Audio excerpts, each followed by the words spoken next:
আমরা বিগত কয়েকটা ঘটনায় দেখছি যে বিভিন্ন জায়গায় নারীদের নিয়ে অনেক অসুবিধা হচ্ছে, অনেক হেনস্থার শিকার হচ্ছে নারীরা। কিন্তু ছাত্রশিল্পীদের এখন পর্যন্ত তেমন কোনো রেকর্ড আমরা দেখিনি। তাদের মধ্যে একটা মডেস্টি আছে নারীদের প্রতি, যেটা তাদের ভোট দেওয়ার জন্য অনুপ্রেরণা করছে আর কি। আমার মনে হয় এটাই হচ্ছে কারণ।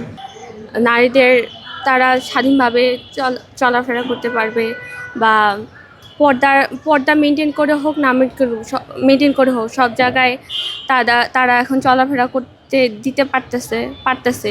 এটা আর কি আগের মতো, মানে আগের থেকেও ভালো হয়েছে।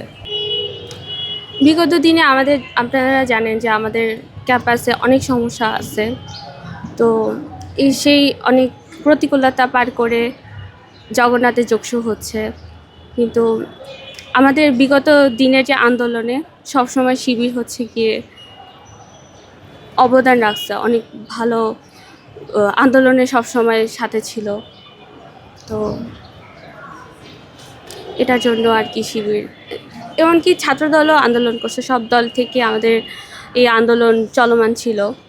কিন্তু সবাই এখন শিবির কি পদ্ধতি, নারীরা হচ্ছে শিবির কর্মীদের ব্যবহার, কাজকর্ম, তারপর সব কিছু মিলিয়ে মডেস্টির একটা ব্যাপার আছে, সব কিছু মিলিয়ে নারীরা শিবিরকে একটু এগিয়ে রাখছে। এখন আমাদের প্রত্যাশা হচ্ছে যে প্রত্যেক বছরই যাতে এই নির্বাচনটা হয়। আমাদের তো এটা ফার্স্ট নির্বাচন, আমাদের অনেক প্রত্যাশার একটা নির্বাচন ছিল। তো যেহেতু শুরু হয়েছে, আমরা চাই যে প্রত্যেক বছরই এটা যেন কন্টিনিউ হয়। আর আমাদের অনেক প্রতিকূলতা আছে এই ক্যাম্পাসের, তবুও আমরা চাই যে প্রত্যেক বছরই যাতে এটা কন্টিনিউ হয়, এবং আমরা এই ক্যাম্পাসটাকে যাতে আরও ভালো করতে পারি, আরও উন্নত হয় এই ক্যাম্পাসটা। আসলে এটা তো অবশ্যই একটা ইফেক্ট পড়ে, কারণ যারা আমরা টপ 5টা ইউনিভার্সিটি এখন ছাত্র সংসদ নির্বাচন দেখলাম।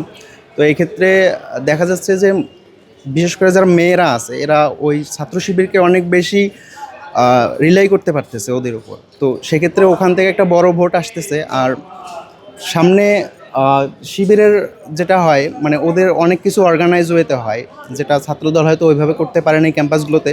সেটা একটা ইফেক্ট পড়তে পারে। এবং সামনে যে জাতীয় নির্বাচন আছে, আমি মনে করি জাতীয় নির্বাচনে এর একটা ভালো ইফেক্ট পড়বে, মানুষের মধ্যে একটা কাজ হবে। তবে ছাত্রদল কিংবা বিএনপিরও এভাবে প্রস্তুত থাকা উচিত যে জাতীয় নির্বাচনে তারা কিভাবে এই বিষয়টাকে তারা কিভাবে হ্যান্ডেল করবে, কিংবা এই কাজটাকে আরও কিভাবে মানুষের মধ্যে ফুটে তোলা যায় না আমরাও তাদের থেকে ভালো, বা এরকম একটা প্রতিদ্বন্দ্বিতামূলক হলে আমার মনে হয় সব জায়গায় ভালো হবে।